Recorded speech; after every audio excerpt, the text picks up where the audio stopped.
Dessa forma, finalizamos a parte das apresentações e vamos para a parte mais interessante, que é os debates. Então, eu gostaria de convidar os 5 palestrantes e o professor Tenório para que tomem assento aqui no palco.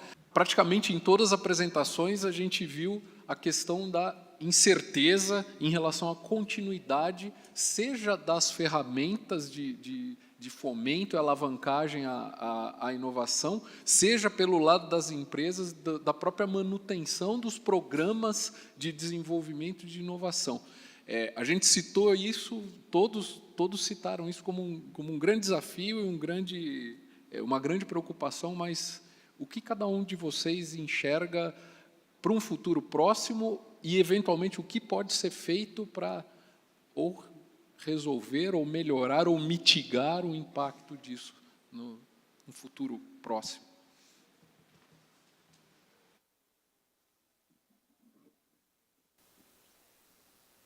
Bom, um avanço que a gente já teve em relação a anos anteriores, aí sendo otimista aqui, todos colocaram diversos esforços, né, e ficou bem claro por todas as apresentações que eu vi aqui, como, de fato, nós estamos conseguindo preencher a maioria das lacunas, ainda que de forma tímida em alguns casos, mas já é uma evolução acerca das lacunas de financiamento. E o que mais me deixa otimista é que nenhum governo, seja com uma visão mais liberal, com uma visão de maior espaço do investimento público, ousou não sequer, pelo menos, reconhecer a importância do investimento em inovação e seguir com essa trajetória. Então, eu acho que a gente está perto de conseguir a organização e a articulação necessária para que isso, de fato, possa preencher de forma mais plena as necessidades que a gente tem. Então, eu destacaria a organização e articulação, que já está sendo feita para alguns casos. Eu destaco aqui o caso ligado à manufatura avançada, né, de internet das coisas, onde essa articulação está sendo muito bem feita, e eu acredito que esse tipo de movimento vai se espraiar em outros temas também. Por exemplo, a gente poderia citar também a Estratégia Nacional de Ciência e Tecnologia. Se vocês olharem esse documento, vocês vão perceber que ele é um documento um pouco genérico, contudo, algumas coordenações dos ministérios estão desdobrando eles em planos de ação, e esses planos de ação são colocados em consulta pública. Hoje a gente tem um plano de ação que é ligado à utilização do carvão mineral brasileiro e outro ligado a minerais estratégicos, né? Então, hoje existe um espaço aberto para que as empresas contribuem na formulação desse plano. Eu acho que, não sei se é do conhecimento de todo mundo, mas mostra um avanço, mostra uma proposta de agenda que é bottom-up, né, que as casas estão fazendo para quando a gente tiver o próximo governo. Ainda no sentido dessa articulação, eu vejo também que começam a existir movimentos mais concretos até na parceria entre as próprias instituições, né? FINEP e Embrapi já estão avançando em alguma coisa, BNDES e Embrapi também, acredito, né? Então, acho que esse também é um caminho, né? A gente está aqui hoje discutindo isso também, acho que acaba fazendo parte, né, dessa construção, porque, de certa forma, ajuda a gente a repactuar um pouco esse senso de urgência daquilo que é do longo prazo, né, não de urgência lá, o que está pegando fogo na operação de vocês e na nossa operação também, né? Então, estar aqui e poder discutir isso, de certa forma, é uma forma de repactuar isso, com certeza. Dentro dessa linha, justamente, eu acho que esse aumento de eficiência, né, evitar, assim como o Charles falou, tanto na escolha de área estratégica, mas essa melhor articulação e definição de papéis e parceria entre as diferentes áreas de fomento, isso tem acontecido, né, de uma forma bem complementar e é tipicamente uma relação ganha-ganha, né, que se tem.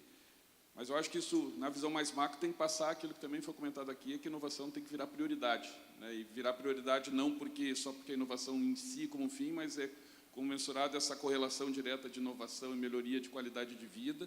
E acho que a gente tem se procurado fazer também, por exemplo, a Embrapi tem procurado fazer isso, de mostrar efetivamente isso, de quantificar os resultados de projetos, o impacto que isso dá, não só do ponto de vista financeiro, mas ambiental, do ponto de vista de emprego qualificado, né, Mas eu queria pegar, quando você começou a fazer, que eu acho que essa é uma pergunta importante, mas eu acho que tem um outro lado, imaginando que o Brasil fosse perfeito, que escolhesse, que houvesse um partido que ia assumir, que ia tornar tudo isso o mais estável possível, não teríamos mais segurança jurídica, ainda assim o projeto de inovação ele tem um risco inerente. Eu acho que essa capacidade de entender que eu posso pegar um financiamento, daqui a pouco, na melhor das intenções, fazer e não dar em nada, e eu não ter que correr o risco de ir para a cadeia, eu sei porque pegou o dinheiro, e isso é complicado, né? Porque é difícil que daí fica tênue, passa um pouco pela questão de ética, entender a questão, mas eu acho que é fundamental, e essa é uma questão que a gente procura fazer, e acho que uma vantagem que tem na BRB, como eu falei, de você não precisar antecipar, detalhar exatamente onde que você vai gastar, o que você vai fazer, e ter essa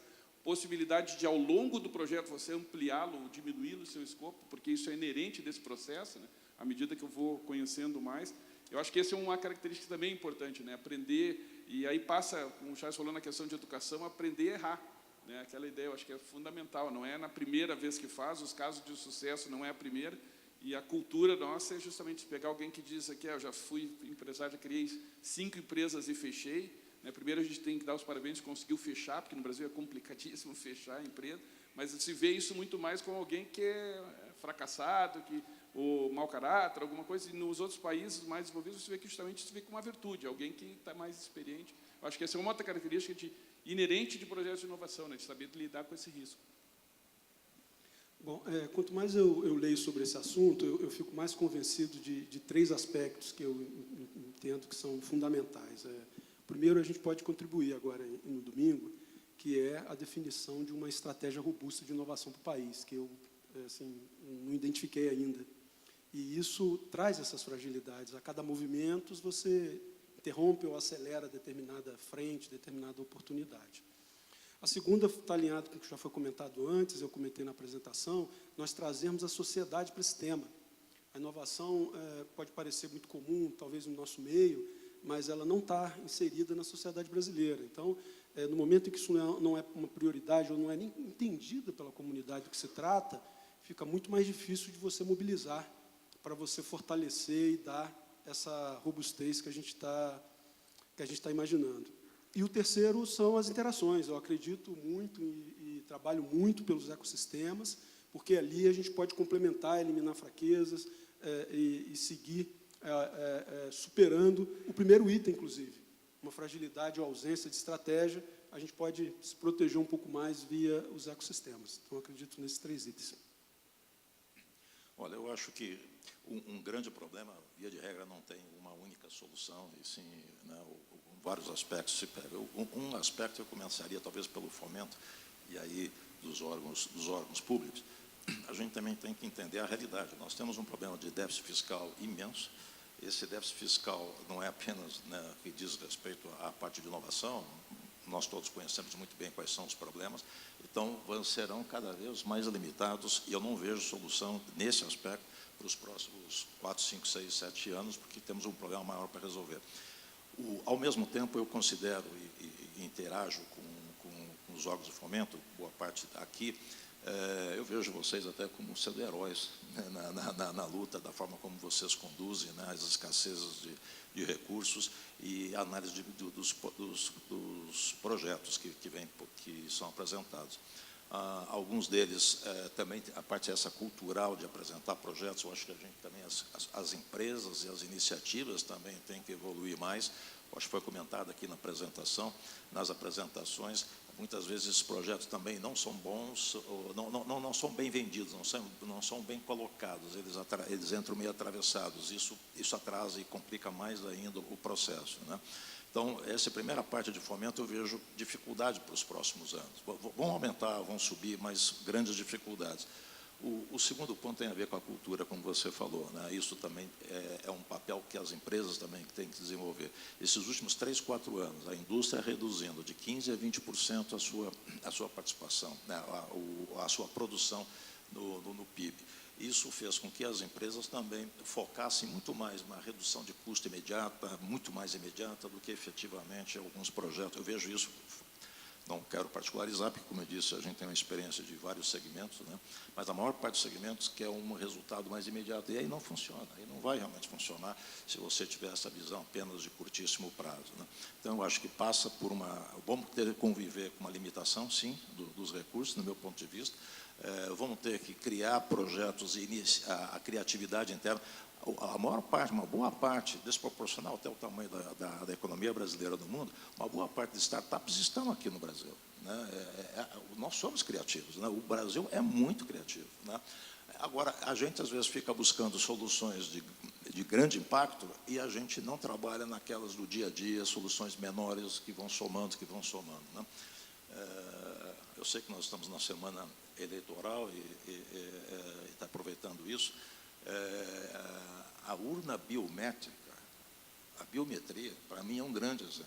É uma solução fantástica que não há paralelo no mundo, de grande inovação, é uma solução que veio para um problema que nós não temos, né? Então, eu acho que a gente não pode perder tempo com esses tipos de soluções de coisas que nós não temos, né? Problemas que nós não temos. É achar soluções e depois ficar procurando problema. Então, eu acho que a gente também tem um papel das empresas, um papel nosso, né, de uma grande, forte, de gerar grandes projetos, pensar realmente no médio e longo prazo, e eu tenho certeza que as soluções estão todas elas aqui no Brasil, né? Bom, temos perguntas, professor Leal. Ricardo Leal, da UF. Eu queria trazer um tema, né? As apresentações do fomento estão muito boas, sem dúvida, mas tudo é recurso público com garantias relativamente pesadas, por exemplo, para pequenas e médias empresas, né? Nós estamos num projeto lá no Sul Fluminense, com pequenas e médias empresas, e a crítica é sempre que realmente financiamento de risco, efetivamente, não existe ou existe muito pouco. Então, queria ver se vocês comentavam, que eu acredito que tenha sido um dos grandes fatores do desenvolvimento de inovação em muitos países pelo mundo, né? Que seria o dinheiro não reembolsável de risco, né?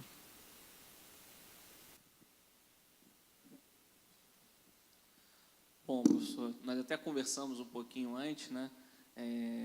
Tanto o BNDES quanto a FINEP investem nesse tipo de fundo, e aí para empresas incubadas, por exemplo, há o fundo Primatec, que está em fase de investimento ainda, que é focado em empresas incubadas, em parques tecnológicos, e o BNDES já investe há muitos anos num programa chamado Criatec, que está no seu terceiro fundo. Então, o Criatec 1 já encerrou o período de investimento, tá? Nós já temos empresas desinvestidas com bastante sucesso na sua trajetória de crescimento. O Criatec 2 e o Criatec 3 ainda estão em processo de investimento. O que isso significa? Que eles fizeram captação, têm recursos e disponibilidade para aplicar em empresas nascentes, né? Nesse estágio que você colocou. Então, muitas vezes, o que falta é esse recurso via um gestor privado. Esses recursos não são só públicos, tá? Há recursos privados também. Falta esse gestor encontrar o bom projeto. Então, os recursos estão lá, nesse caso, especificamente, que eu conheço, e falta esse match aí, os projetos serem apresentados com toda a sua qualificação para acessar. De uma forma geral, realmente, uma solução maior em relação a fundos garantidores, ela não está pronta, né? Existem fundos garantidores, mas são para linhas que acabam tendo uma disponibilidade de crédito menor ou são mais desconhecidas, né? O InovaCred, a FINEP empresta, repassa o dinheiro, por exemplo, a Desenvolve São Paulo, a GRIO, Badesul, Badesc, agências estaduais. Algumas têm acessos a fundos como FGA, FGI, outras realmente não têm, né? Então, é um ambiente que ele acaba sendo incompleto, a gente acaba realmente sofrendo com isso e nem sempre, né, consegue participar sozinho dessa solução. O Inova Startup, ele olha para as startups, então nem sempre uma pequena empresa ela vai conseguir ter um protótipo de alta tecnologia para entrar no programa. Mas ali, pelo menos, é recurso a fundo perdido, é recurso da FINEP, não é nem subvenção econômica. E a gente aporta o dinheiro como opção de compra, para que a FINEP não tenha prontamente um passivo eventual de ser sócio da empresa. Pode ser uma alternativa para esse caso, não sei, por caso que você está colocando.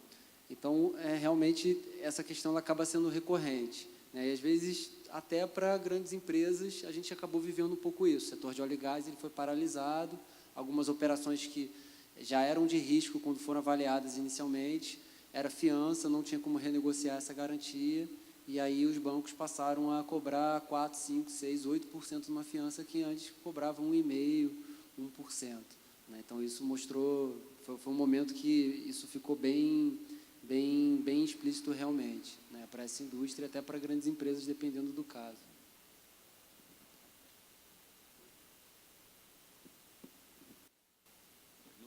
No caso da Embrapia, como eu comentei ali, a gente no início, então naquele modelo, se achava que é não reembolsável, né, a parte aquele 1/3, mas se via que justamente quem tinha condições de fazer com os outros 2/3, como eu falei, tá, 50% eram mais empresas de médio e grande porte. E aí nós começamos a verificar como é que poderia para atrair melhores pequenas microempresas, e aí aquilo que a gente falou da articulação. A gente identificou um parceiro que faz isso, ou tem como missão justamente atuar com pequena e microempresa, que é o Sebrae, né, e procurou numa aproximação com o Sebrae, e aí no primeiro momento a gente vê que o Sebrae, ele, na verdade, ele apoia muito mais, ele apoia a pequena e microempresa, mas apoiando um consultor que vai dar um apoio para a montagem de um plano, tá, que tem um papel fundamental, mas que não era o tipo de apoio que nós tínhamos. Mas daí nós conseguimos construir e configurar coisas, uma parceria que se mostrou muito interessante, que foi justamente fazer com que, num projeto Embrapia, em que eu tenho uma pequena e microempresa, o Sebrae aporte parte dos recursos que a pequena e microempresa teria que aportar. A gente definiu duas modalidades, a modalidade uma é desenvolvimento tecnológico, que é uma pequena e microempresa. Nesse caso, o Sebrae financia até 70% da parte da pequena e micro, ou seja, se ela pensar que ela vai estar com 1/3, ela tem que entrar com 30% de 1/3, que é praticamente 10% do valor do projeto, então tem um fator de multiplicação de 10. E uma outra modalidade que se tornou até mais interessante, que é o encadeamento tecnológico. Você tem uma média grande que tem que participar também financeiramente do projeto, normalmente ou é um futuro cliente, ou é um parceiro, ou algumas vezes até um meio que investidor, uma empresa que quer investir, mas acha melhor fazer isso num projeto para que, se der certo, depois ela adquire ou incorpora aquela empresa. E aí, nesse caso, é até 80% do valor do projeto. Então, ela investe 5% a 6% do valor. Mesmo em alguns casos, isso podia ser excessivo, que a gente tem startups que é 1 ou 2, e aí, para nossa surpresa, teve num desses Shark Tanks, uma empresa se apresentou pedindo para investidor privado, dizendo: eu tenho um projeto que vai render muito, eu tenho que participar com 5%, eu não tenho, eu quero investidores para entrar com 5%. E aí nos consultaram justamente do ponto de vista da Embrapia, isso tem problema? Nós sabemos que não, a princípio tem que ter um recurso privado como recurso da empresa. E com isso se tem essa possibilidade, então, na combinação de fatores.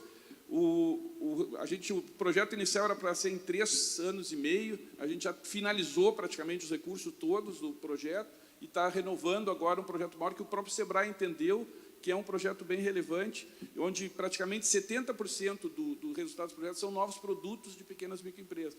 Então, óbvio, é o ponto que a gente está querendo esperar um pouco mais e ver se isso reverte depois em nota fiscal, efetivamente, para poder demonstrar que é acertado, que é um investimento importante de ser feito. Meu nome é Vânia Andrade, eu me incorporei recentemente à Secretaria de Geologia e Mineração e Transformação Mineral com Vicente Lobo. Eu tenho a honra, então, de servir ao meu país há 2 meses e meio. Mas antes disso, eu trabalhei 39 anos, e muitos desses 39 anos em inovação em uma grande empresa de mineração. Então, eu queria primeiro conceituar o que é inovação. Inovação, para a gente, é algo novo para a empresa, e não necessariamente para o mundo. Para criar valor para ela ou para o seu cliente. E, na mineração, um diagnóstico, inclusive, que foi apresentado recentemente, é que mais de 70% das empresas de mineração do Brasil são de mineração de pequena escala. E a mineração é uma atividade muito interessante, porque, apesar de estar na base da cadeia, ela tem uma necessidade muito grande de geração de conhecimento, porque ela trabalha com bem mineral. Ela foi o resultado de bilhões de anos de transformação das rochas. Então, não existem 2 jazidas iguais. No mínimo, você tem que pegar as tecnologias que já são conhecidas e aplicá-las àquelas jazidas, para que você consiga extrair o maior valor. Então, esta visão da pequena, ou da mineração de pequena escala, ela precisa de apoio para inovar, E no nosso programa que a gente está conceituando, existe um eixo de apoio ao desenvolvimento tecnológico da mineração de pequena escala. E isto não é contemplado normalmente nas políticas do governo. Então, esse é um eixo que eu acho que a gente tem que resgatar. Recentemente, houve uma lei, uma lei do CEFEM, que destinou 1,8% do CEFEM para o CETEM. Eu entendo que esse dinheiro, antes de ser... a filosofia desse dinheiro é para desenvolver o setor mineral, antes de ser destinado a A, B ou C. Então, a gente tem que assim, entender isso e tentar colocar o desenvolvimento da mineração de pequena escala neste momento para também usufruir desse dinheiro. Então, esse é um desafio que a Secretaria tem.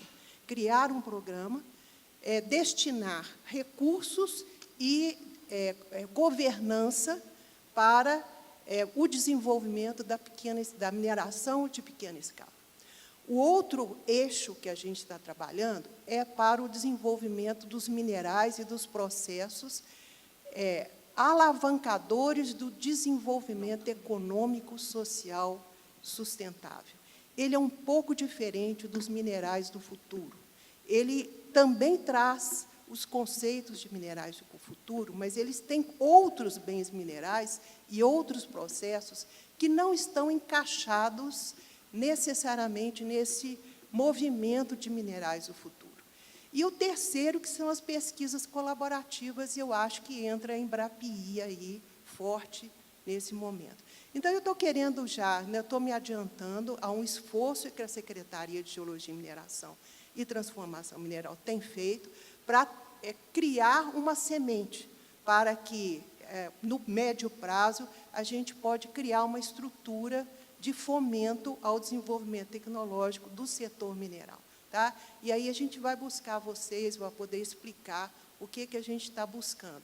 Mas é isso, é uma tentativa de organizar o setor, e aí eu já adianto uma coisa, que foi consenso não apenas da nossa secretaria, mas dos outros secretários que passaram no mesmo ministério, que a grande empresa, hoje, no momento fiscal que a gente tem, ela não deveria ser o nosso alvo preferencial. Ela já tem os próprios recursos, ela já tem os próprios mecanismos de buscar os seus programas de desenvolvimento tecnológico. Então, nosso foco com as grandes empresas, ele está muito mais na pesquisa colaborativa, como um mecanismo de fomento à geração de ciência e de valor para o país, e, num segundo momento, para ela própria. É a maneira como a gente vê, porque a grande empresa, ela, no momento fiscal que a gente se encontra, ela não é o nosso alvo. A mineração de pequena escala é um foco mais relevante, a pesquisa alavancadora do desenvolvimento para novos produtos e processos é um outro eixo alavancador, e as pesquisas colaborativas é um outro eixo alavancador. Obrigado, Vânia, pelo comentário. Temos uma pergunta aqui, uma lá. Eu acredito que a gente não vai ter tempo das outras perguntas, aí eu pediria, por favor, que a gente fosse bem breve nas perguntas e nas respostas. Marcelo, é só comentar um ponto aqui da fala da Vânia, em um aspecto que ela colocou da mineração em pequena escala. A inovação, na maioria dos casos, a Aptec mostra isso, ela está muito dentro do conteúdo das máquinas e equipamentos. E, principalmente, você vai falar da mineração em pequena escala, de empresas menores, essa inovação vai ser majoritariamente isso. Então, eu olharia muito o que já tem sido feito no agronegócio, na inovação que tem sido trazida para os pequenos produtores via instrumentos de financiamento a máquinas e equipamentos. Então, o instrumento Finame do BNDES é o principal instrumento de financiamento e aquisição de máquinas e equipamentos no Brasil, e 50%, já quase 50%, dos recursos dos desembolsos do BNDES são para pequenas e médias empresas, e grande parte disso via Finame. Então, eu acho que tem um componente de governança das empresas nascerem e caminharem de forma estruturada de modo a conseguirem alcançar e captar esse financiamento. Isso é uma linha. Vamos lá. Bom dia. Meu nome é Luiz Cláudio, eu sou consultor e sou da área de siderurgia. Bom, a pergunta para as entidades de fomento, pegando um gancho com o Leal, mas sendo uma pergunta bastante direta, vamos dizer assim. Digamos que eu tenho um projeto que é de inovação tecnológica, ainda tem um viés ambiental fortíssimo, mas que seria tocado por uma grande empresa siderúrgica. Só que existe certamente um componente de risco, porque realmente é uma inovação. Ainda contribui para a sustentabilidade do setor siderúrgico brasileiro.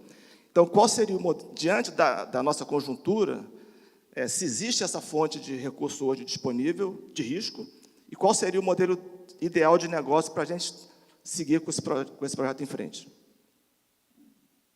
O que a gente tem prontamente disponível hoje é um crédito a taxas baixas, aí na casa de TJLP mais um, com 12 anos, alguma coisa nessa faixa, né? Viés de sustentabilidade, a gente entende que melhora as condições do projeto. A FINEP, ela olha basicamente o impacto social, ambiental do projeto, da proposta, e o outro eixo é o risco. Quanto maior risco tecnológico, maior impacto, melhor as condições. Subvenção econômica, tem os programas que eu mostrei que eles são em valores menores, são mais tímidos, né? Tem alguns que você precisa ter parceria com empresas do exterior e tudo mais. Então, a subvenção no curto prazo, no quadro atual, ela tá restrita, né? Talvez a gente tenha novidades para o início do ano que vem, que é o que eu entendo que é o investimento para grande risco, e ele olha só para atividade de P&D. Pela lei da subvenção, ele já diz que no máximo 20% do seu gasto pode ser em bem de capital, né? Então, ele já está assim, olhando realmente para financiar pessoas e conhecimento, né? O crédito, ele é irrestrito. Planta pioneira, gente, serviços terceiros, ele não tem esse tipo de barreira. Essa primeira fase que é interessante, porque essa primeira fase é bancada, entendeu? É bancada. O volume não é tão alto. Na segunda fase é diferente, mas o importante é vencer essa primeira etapa. Sim. Assim, na experiência prática, eu entendo que o crédito ele gera folga financeira. Lá na correlação que o Pedro fez mostrando o estudo no BNDES, que as empresas que foram financiadas pelo BNDES, elas realizam mais P&D. Você pega os estudos e vê que tem uma relação direta da folga financeira com P&D, porque a empresa que ela está sem folga financeira, ela não consegue, digamos, se dar o luxo de... Então, a indução do crédito ela é um pouco mais indireta, ela é mais via folga, olhar mais para a competitividade da empresa do que eu achar que o financiando vai fazer com que a execução do projeto ela seja decisiva. Eu acho que esse efeito é menor no crédito e é maior nos outros instrumentos. Eu ia comentar, você pode conversar ou com o Tenório aqui ou com o Landim ali, que são 2 unidades em Embrapi, que elas podem fazer. O que vai ser diferente no modelo? O recurso não vai para a empresa para fazer o desenvolvimento é feito em parceria, mas coordenado pela unidade. Então, você vai ter, de repente, não precisa nem montar a bancada, já tem a bancada ali pronta que vai fazer, pode ter coparticipação junto com a empresa, e é bem fácil nesse ponto. E também aquela questão dos pequenos, depois a gente pode até discutir mais, tem vários projetos bem interessantes, são pequenos, mineradoras, e só colocar isso. O nosso conceito, a gente não procura tornar muito teórico a discussão do que é inovação. Como a gente diz, para aumentar a competitividade da empresa. Então, a inovação significa que vai aumentar, ela vai se tornar mais competitiva, vai ter novos produtos, melhores processos, e é essa que resolve a situação. Só para fechar, o Henrique falou do financiamento da FINEP e a inovação. O BNDES ele tem um escopo um pouco mais amplo, então, se os projetos forem com uma pegada mais de sustentabilidade, nós temos a mesma linha de inovação, a melhor linha do BNDES disponível também para linhas de meio ambiente. Só para acrescentar, então, você poderia facilmente combinar um recurso em Embrapi com um crédito da FINEP ou do BNDES. Eu acho que a gente sempre vai estar à disposição, a gente gosta de explicar, entendeu? Dentro do meu conhecimento, eu sempre recomendo também que busque as outras instituições de forma irrestrita, que eu acho que passa muito por esse caminho do diálogo, assim, saber o que existe, né? E a gente sempre vai fazer o esforço dentro daquilo que for possível atualmente, né? Obrigado. Pergunta ali. Isso.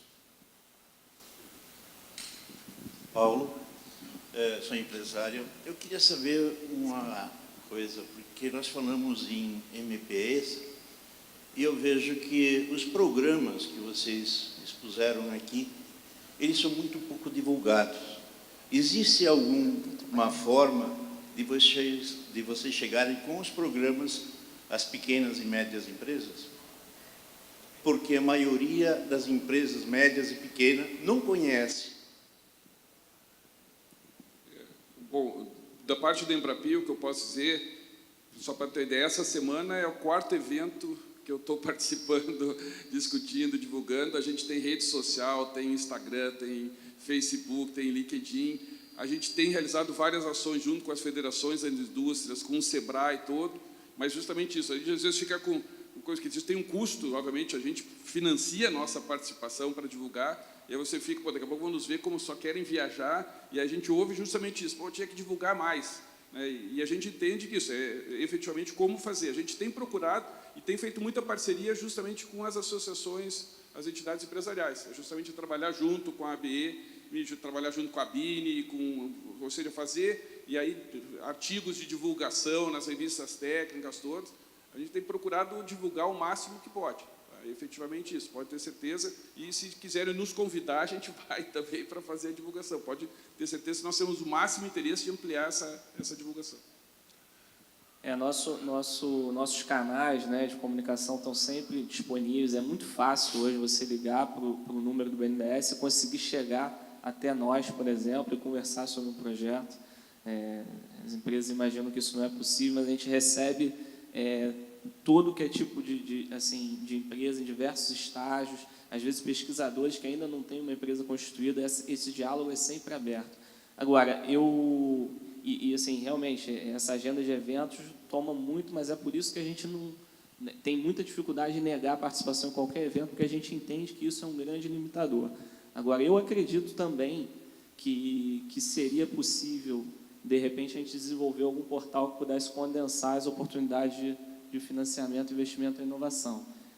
Já existem algumas iniciativas disso no passado, mas eu acho que faltou o comprometimento das diversas instituições provedoras de funding com, de fato, a sustentação e a gestão de um canal desse. Enfim, fica essa provocação aqui para nós. Eu acho que bem lembrado isso. Na verdade, até hoje nós tem a MEI Tools, que é da Mobilização Empresarial para a Inovação, que justamente fizeram esse compêndio de todos os...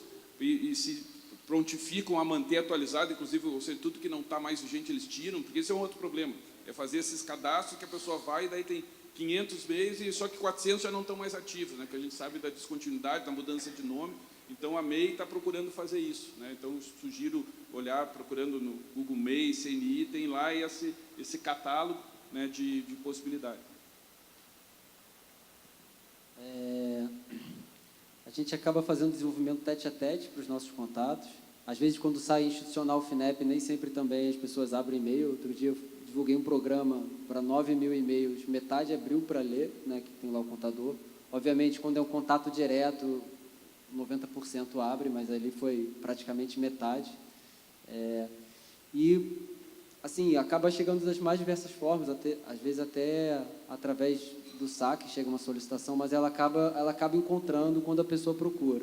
Mas eu entendo o seu ponto, é que muitas vezes com desconhecimento você não tem nem a procura inicial.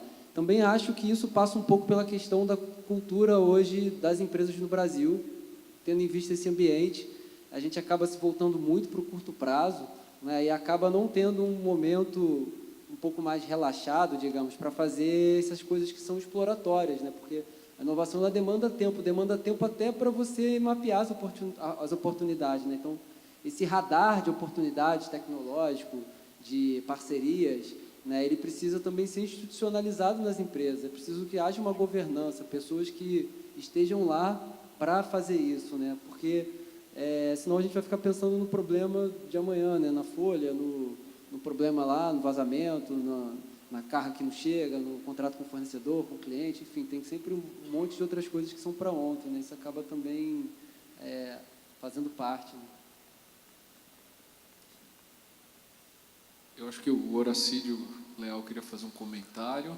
Mais um Leal falando aqui, eu tenho o meu parceiro aqui. Não, é só colocar a nossa associação à disposição dessa divulgação. A ABM tem 74 anos. A sopa de letrinha que vocês falaram aí, acho que as pessoas todas, pequena empresa, pequeno empresário de mineração, ou da metalurgia, do modo geral, não tem acesso a isso aqui, mas tem acesso à ABM. Quer dizer, então nós colocamos para vocês aqui o nosso veículo para vocês divulgarem nosso site, nossa revista que é digital, nós temos um canal também aqui de interligação com os nossos associados, nós colocamos à disposição de vocês. Tá bom? Depois a gente pode conversar mais aí, o Pedro, o Felipe, o Carlos, nós estamos à disposição de vocês. Tá bom? Leal, aproveitando que você está aí, nós já estamos 15 minutos estourados, tem 2 perguntas da audiência. Eu, por mim, prosseguiria. Posso? Posso, chefe?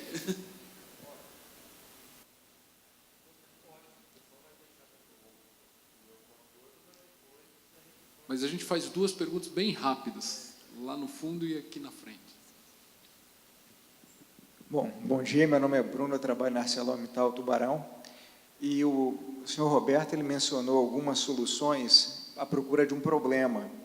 E já tem tempo que eu saí da academia, e naquela época eu identificava grandes trabalhos de grande valor acadêmico, de grande conhecimento científico sendo desenvolvido, mas talvez com um pouco mais, não tão na mesma proporção, você conseguia fazer uma aplicação prática desse serviço.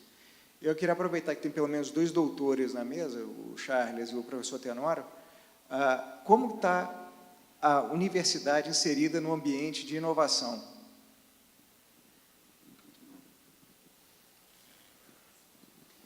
Bom, vou fazer um comentário de como eu vejo, e depois a gente abre, porque não existe uma resposta única, né? Eu vejo um esforço. Eu participo da universidade desde a década de 90, como professor e também como parceiro, e nessas décadas eu vi um movimento positivo. Num primeiro momento, uma posição mais afastada e consequentemente, um impacto menor do que a gente está falando aqui de inovação, e em alguns momentos até muito preocupante. Mas, ao longo do tempo, uma conscientização crescente e um esforço de aproximação que eu enxergo hoje como uma forma bem mais positiva. É relativamente recente, mas a iniciativa da Embrapa, por exemplo, vem um processo sinérgico nisso, que aproxima ainda mais as universidades das empresas. Com a evolução aí dos conceitos da indústria digital, por exemplo, em que a gente começou a conversar com as universidades sobre como elas iriam preparar os profissionais para as empresas, nós, no primeiro momento, não tivemos muita aderência, não vimos muita aderência, mas hoje eu já vejo como uma forma bem mais positiva. E só para ilustrar o que eu estou falando, já há muitos anos, uma primeira aproximação com a universidade, em que a gente foi discutir sobre a oportunidade de melhoria no curso de engenharia, os professores falaram que não havia necessidade de melhoria, porque aquela universidade gerava engenheiros para a NASA, para instituições do mundo inteiro. E eu falei, poxa, mas quando a gente olha o posicionamento da universidade, ela não está nem entre as 100 melhores do mundo, nem entre as 200 melhores do mundo. Não, esse é o critério de julgamento, porque nós temos o melhor curso de engenharia. Hoje, eu já não observo mais esse tipo de... pelo menos não onde eu participo das discussões. Então, eu vejo como uma evolução e hoje de uma forma bem mais positiva.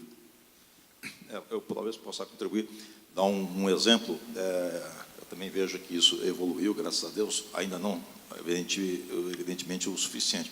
Mas nós temos uma experiência em São Caetano do Sul, onde fica a sede da companhia, e aqui está presente a Juliana Fará, que é a nossa gerente responsável pela engenharia de melhorias dentro do negócio, e ela faz parte de um comitê que criou, aqui em São Paulo, o primeiro curso superior de engenharia mecatrônica, dentro do Senai de São Caetano. Então, se você não tem muita solução fora, você busca criar soluções internas também, né? Então, nós temos o privilégio de tê-la conosco e fazendo parte do comitê de formação desse primeiro curso de engenharia mecatrônica no Senai de São Caetano.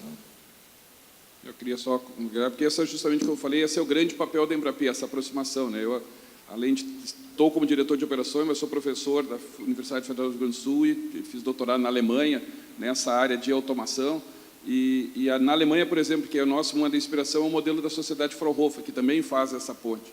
E primeiro é quebrar um pouco esse preconceito de parecer que você fazer pesquisa industrial, parceria com a indústria, é ruim para a academia, que vai desvirtuar. Você nota, e a gente tem levantamento das próprias unidades, grande parte das unidades elas têm conceito 6, 7, e nas avaliações de pós-graduação eles melhoram, sendo que o Tenório sabe, o que eu cobro dele é quantos projetos ele contratou. Ele pode dizer que tem um artigo muito bom, científico, produzido, eu dou os parabéns, mas digo isso para a Embrapi não está valendo nada. Eu quero saber o que ele converte daquele paper em PIB, né? Essa questão, aquela da inovação, que eu acho uma classificação que eu gosto boa. É justamente isso. E esse é um desafio, que o Brasil é 13º, 14º no ranking de produção científica, tem áreas que nós somos número 1, o professor Jorge, se estivesse aqui, ia dizer que nós somos, por exemplo, em doenças negligenciadas, é número 1 do mundo. Isso é o mercado, quanto medicamento a gente tem. Ele provavelmente ia dizer que os investimentos que a gente fez na parte de fármacos, questão, foram pequenos comparado ao investimento que foi feito. E eu concordo com ele, porque justamente a gente viu recentemente a questão da dengue, aí foi uma coisa que daí virou uma calamidade, temos que fazer, e mostrou que tem como fazer essa solução. Então, acho que, eu vejo assim, mas o que eu acho que é fundamental é tentar também passar a mensagem para as universidades, que eu não quero transformar todo professor em empreendedor ou de indústria. Nós precisamos, sim, de pesquisadores, ciência básica, só que eu queria que, quando tivesse também o prêmio Nobel, que aparecesse mais brasileiro ali no meio, já que mostrando a excelência da pesquisa básica. Tá? Porque e ela não existe uma dicotomia. Se você olhar cada vez mais a inovação mais disruptiva, ela vem do que há pouco tempo atrás estava lá na ciência básica e que ninguém ia utilizar. Então, eu acho que isso é fundamental, essa aproximação, e eu acho que a Embrapi tem feito um papel nisso, de conseguir, dentro da academia, fazer, só que o ponto fundamental, que a gente sempre fala, tem que atender a demanda da indústria. Ou seja, nós tem muitas boas ideias de professores, mas aí eles vão criar startups, vão buscar em outro lugar o financiamento. Não é o nosso papel. O nosso papel é atender a demanda da indústria e aí ver como que as competências que existem na universidade podem ser utilizadas para resolver isso. Bom, a minha função é a do Marcelo aqui, não era de responder, né? Nós participamos da organização, nós somos ABM, mas já que eu fui perguntado, vou ser bem curto, a resposta é: a academia está pronta. E bem articulada, muito pronta e muito articulada. Assim, eu vou falar por mim, mas eu estou falando como 40 e tantas unidades da Embrapi, 42, e alguns outros grupos que não são Embrapi também, que estão prontos e que vão ser unidades em breve. E nós passamos, para ser unidade Embrapi, nós passamos por um vestibular com 85 instituições. E a gente, como o Carlos acabou de falar, eu me sinto como se estivesse no dentista colocando uma prótese. Quando eu me acostumei com aquele aperto, ele vem e aperta mais. Entendeu? Então, a gente tem hoje, a gente tem fomento, existe fomento no Brasil de curto prazo, de médio prazo, FINEP, BNDES, FAPES, Embrapi, são todos fomentos que existem fomentos. Existe uma indústria que precisa crescer e tem uma academia que está pronta. A gente só precisa saber quem que são os núcleos de excelência naquela área, e aí a FINEP, o BNDES, o Embrapi conhecem onde que estão para guiar essa junção entre a empresa e a academia e a inovação. Queria dar só 2 dados aqui que ilustram bem isso. Então, quando você fez a pergunta, eu falei, bom, evoluiu muito. E aí um dado é do Inova Mineral, da primeira, eu estou com um dado na cabeça aqui, que o Inova Mineral foi voltado para empresas. As instituições de ciência e tecnologia e universidades poderiam participar em parceria com essas empresas. E, para nossa surpresa, o número de instituições de ciência e tecnologia e universidades, pelo menos na primeira seleção, que eu estou com o número aqui na cabeça, foi maior até do que o número de empresas. Então, demonstrando já essa formação de parceria. Agora, sobre o que você falou da dengue e da zika, realmente, quando isso vira um grande problema, a gente aloca recursos. Aí, só para dar um dado aqui bacana, o BNDES atua também, né, muito fortemente no setor de saúde, desenvolvimento de fármacos, e o BNDES Funtech também tem esse papel de trazer a parceria, essa parceria que a Embrapi, quando foi criada em 2013, impulsionou ainda mais. Nós investimos no desenvolvimento das vacinas de dengue e zika, dezenas de milhões com o Instituto Butantan, para realmente solucionar esse problema, e estamos começando a colher os primeiros resultados já de uma parceria e de um desenvolvimento feito por uma instituição de ciência e tecnologia vinculada à universidade, mas com um olhar muito forte para atacar um problema específico da sociedade. Boa tarde, eu sou o Matheus Dias e a minha pergunta está muito ligada até a esse tema que foi puxado agora. Eu, na minha trajetória acadêmica, percebo que, embora tenha melhorado as parcerias entre empresa e indústria, comparado ao número de docentes, ainda é muito tímido. Então, eu gostaria de perguntar, mais diretamente para o Dr. Tenório e Dr. Charles, mais aberto aos outros também, quais são os entraves, do ponto de vista da academia e do ponto de vista das indústrias, nesse tipo de parceria, que evita que elas façam?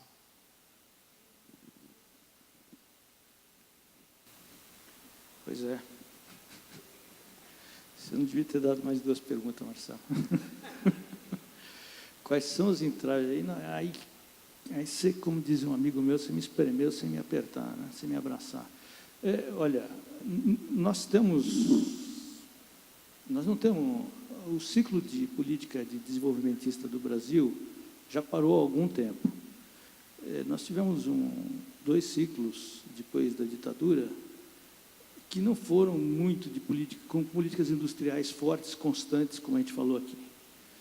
Existiram spots, existiram lampejos e coisas descontinuadas. Por isso que, quando eu abri, eu falei, espero que a gente tenha uma política industrial desenvolvimentista e inovadora a partir de agora, porque nós estamos ainda... A democracia no Brasil, ela é relativamente nova, então a gente está aprendendo a lidar com isso, e a gente tem uma vocação industrial, mas a gente não tem uma política industrial. Não tem. Então, a gente está num ambiente que a gente faz, como falou um colega meu aqui da mesa, anarquia. A gente é anárquico, a gente não aceita.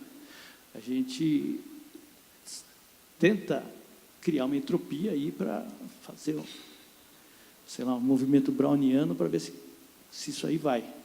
E é normalmente assim que as coisas são criadas desse jeito, assim, né? Mais ou menos desse jeito.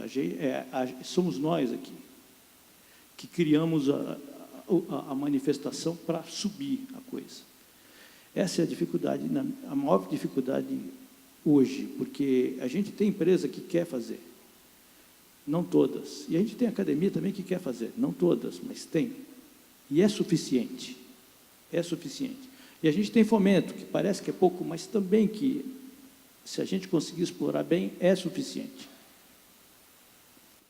Bom, eu volto naqueles itens que eu comentei no início. Eu acredito muito que essa evolução pode ser acelerada se nós tivermos com a comunidade, a sociedade mais inserida nesse processo.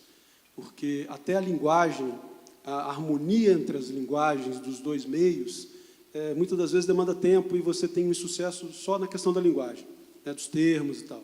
Então, no momento em que eu percebo outros países em que a inovação permeia a sociedade, esse relacionamento acontece de forma muito mais sinérgica, muito mais rápida, muito mais natural. E o outro item que eu comentei anteriormente, que é a questão de uma estratégia nacional. Muitas das vezes você identifica determinadas fragilidades no processo que não te dá segurança para avançar. Então, você faz movimentos tímidos no relacionamento com alguma entidade, ou você prefere aguardar um pouco mais, né? E acredito que a burocracia também possa ser um tema a gente considerar aí. Mas eu coloco os 2 primeiros como temas fortes, e acredito muito que a inovação como um tema na sociedade pode ser um grande alavancador para muitos dos nossos problemas. Bom, mais do que... Professor Carlos, mais do que muito atrasados aqui, vamos encerrar essa sessão. Eu acho que a discussão foi muito rica, muito proveitosa. Agradeço imensamente quem ficou até esse horário, sacrificou aqui o almoço, mas a gente realmente vai ter que acabar, porque a gente vai começar a atrapalhar a cerimônia de encerramento da ABM.